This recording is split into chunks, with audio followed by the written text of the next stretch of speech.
Hello people, so welcome to my review of Super Dragon Ball Heroes Ultra God Mission Episode 5. This episode was a much better improvement than the previous episode that we got. In my opinion, up and towards the end, it just felt bland. It felt like the rinse and repeat battle that we got with Trunks and Future Gohan, that we got with Goku versus Bardock, but that plays a role into this episode. And to start off with, I can't express more how good they handled this episode. There's certain things they could have done a bit better. This arc still isn't wrapped up yet, so we'll have to wait and see where that goes. I wonder what this means for the rest of the tournament. Now the focus is on Aeos and Goku right now, because we still have other fighters we've yet to see anything from, like Hearts and Kumba. They're off doing their own thing. Jiren, we only saw clash with Broly. He really hasn't done a whole lot. You got Vegeta out there, Gohan and Piccolo. Who knows what's going on over there? There's still a lot of things yet to be resolved, unless it gets resolved off screen. This is obviously the center of attention for where this whole arc has been focused on. Is bring Aeos and the Supreme Kai of Time. I said at the moment she was introduced, this clash needed to happen. We got that in this episode. And the way they handled it was, obviously they wanted to hype up Aeos more than they did Chronoa, which is fine. I knew that was the case coming in, because you can't have Aeos introduced and lose.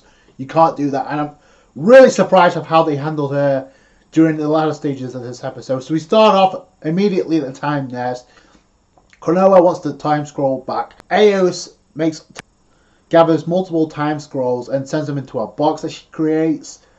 Aeos transports them both outside the time nest to fight, which is pretty cool, because the one thing I'll say about the Super Dragon Ball Heroes, I like the creativity in the venues and the areas that they fight in. I mean, I think you got Gohan and Piccolo in an updated version of Namek with the gears in the background. So I noticed that a couple of episodes ago. So I like the creativity here for the areas that they fight in. So obviously the time nest is a no-brainer, so that was pretty cool. Starts off with Aeos actually do something. I pretty much figured she would be able to do this, but she goes into a release state, and obviously Chronoa does the same thing. It makes sense because obviously they're both Supreme Kai of Times. I like Aeos designs a little bit more than Chronoa, I'm going to be honest, but it's cool we got Chronoa to go in a release state as well. We haven't seen that in the anime thus far, and we haven't seen a fight in the anime at all. So this is pretty cool. Chronoa says she's only going into this form so she can talk it out with Aeos. Aeos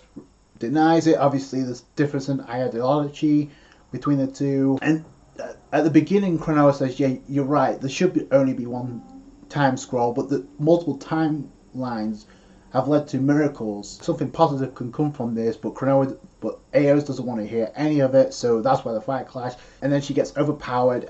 Like I said, it's a very short-lived fight, but at least it's a fight. At least they showcase both of them, what they could do.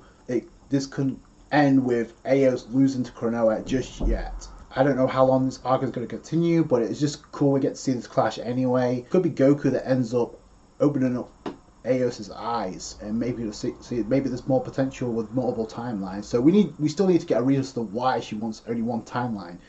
It has to be something to that, so I hope we get that reason pretty soon. Like I said, there's still a lot to flesh out in this tournament, as well as Aeos's backstory. Part you would think I'll be pretty much disappointed with the way this fight was handled, but I know deep down that after covering the Big Bang mission and the Dark Demon Realm mission in the manga, I know the manga's gonna focus on this arc a little bit more and focus on this fight, add something extra to that. They may add extra scenes, additional fight scenes between Chronoa and Aeos. So they're gonna handle this a little bit better, in my honest opinion. That's not to say they didn't do good things in this episode, they did, but obviously they were restrained for 10 minutes, so obviously you can't do everything. So yeah, so that's that. Then Goku comes flying in out of nowhere in base, so obviously his fight with Bardock has been concluded. I wonder where Trunks is going to be right now, because I was expecting Trunks before Goku, to be honest. But I like this for one reason and one reason only. It just showcases what Aeos can do when she's on the back burner, when she's on the back, when her back's against the wall. Because Goku, after talking with Aeos, like, hey, I'm glad you come up with this tournament. It gave you the opportunity to fight a lot of opponents. Goku's like, can you not erase people in these timelines? Like, there's people, and Aeos doesn't want to hear it. It's like, no, I'm not gonna honor that request. It's about to attack and Goku goes into Ultra Instinct Omen immediately. It's like Aeos knows it's Ultra Instinct, so that's pretty cool. Aeos tries to attack, but Goku teleports right behind her. Goku tries to attack, but I like how Aeos is countering. There's a sequence where Goku tries to land the knee. She blocks it and then flips over. I like that sequence a lot. So it just showcases what Aeos can do. I'm wondering if Chronoa trains, could she do the same thing? Aeos isn't really able to land a blow of her own. She uses her time-space attacks again, but Goku's not giving her an opportunity to do that. She's blocking the attacks, but because Goku's attacking, Chronoa points this out. But what she's doing is surrounding Goku as she's trying to utilize the attacks, and when she surrounds Goku, it reminds me of the Hellzone Grenade of Piccolo, and then she answers up, but then Goku's charging up a Kamehameha, and then at the last split second uses instant teleportation to teleport right in front of her. It's the same thing he used against Kefla and obviously Cell, so that was pretty cool. Aeos notices this, and at the last split second, it looks like she fends off the attack by block. She cancels it by using her own attack that pretty much destroys the time-free space, and it ends in a stalemate. And Goku's about to power out of Ultra Instinct Omen, and it looks like Aeos is only getting started because she's like, "You're too dangerous. I can't leave you unattended like this." So she activates an aura, and it cuts immediately to one of the most random scenes I can think of, and we see some pillars, and it's the same pillars we saw Broly at in the previous arc during the Big Bad Mission. And I was like, wait, where is this going? And all you see is a ghost of Old Man Mechagabora, which was random in itself, but then out of nowhere gets stabbed by none other than Demigra, who's looking to take the Dark Factor for himself, the energy that's inside Mechagabora. This immediately grabbed my attention because now Demigra is a player in this arc, which makes sense given he is also connected with Chronoa in the past. So, and now he looks like he's going to become the next Dark King, much like Few was. So I didn't expect that ending.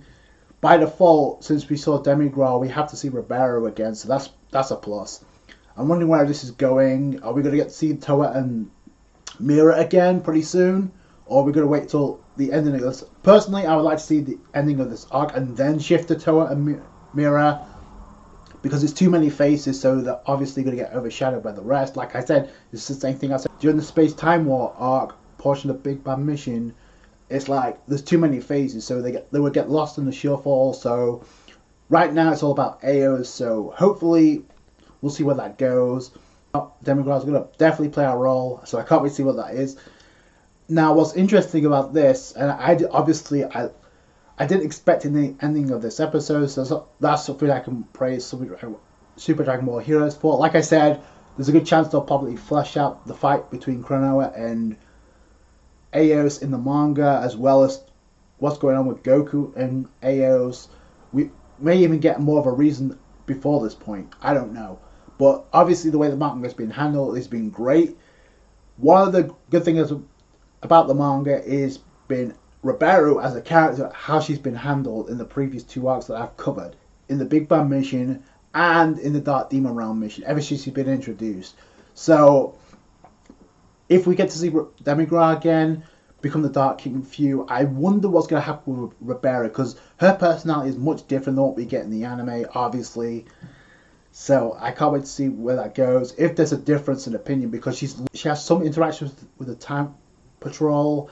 So if Demigra goes against them, so there could definitely be a conflict between Ribeiro and Demigra internally. So I can't wait to see where this goes. If nothing else, for how the manga handles this, I can't wait to see how the anime handles this, because now Demigra is the one behind the scenes pulling the strings, getting rid of Ghost Man Mechagabora, which is good because I don't want to see him back anyway. Same thing with you. You had your time. It's time to move on. So Demigra's could end up being the next villain. I don't know. So that's gonna be very interesting. You do have other characters as well in this arc, so I hope they get some shine as well. If nothing else, this is definitely the best episode of Ultimate God Mission thus far, which I'm not surprised considering who was in this episode. The way they handled Aeos was A+. She's top tier after this episode. Going up against Goku in Ultra Instant Omen, surviving an attack which Kefla could not do, even though Khalifa is one of my top 5 favorite females in Dragon Ball. Aeos, they showcase what she can do. I'm glad Chronoa got something in this episode. But like I said, it's going to be up to Chronoa to actually maybe sway Aeos' opinion, and she couldn't do it in this episode, so I'm wondering what's going to come of that. But that's going to do it for you guys. Thanks so much for watching. Let me know what you guys think down below. I thought it was an incredible episode to kick up the pace in Ultra God Mission, so like the review if you did. Subscribe to the channel for more Dragon Ball content and Super Dragon Ball Heroes. Catch you guys later. Thanks for all the support. Thanks guys. Bye.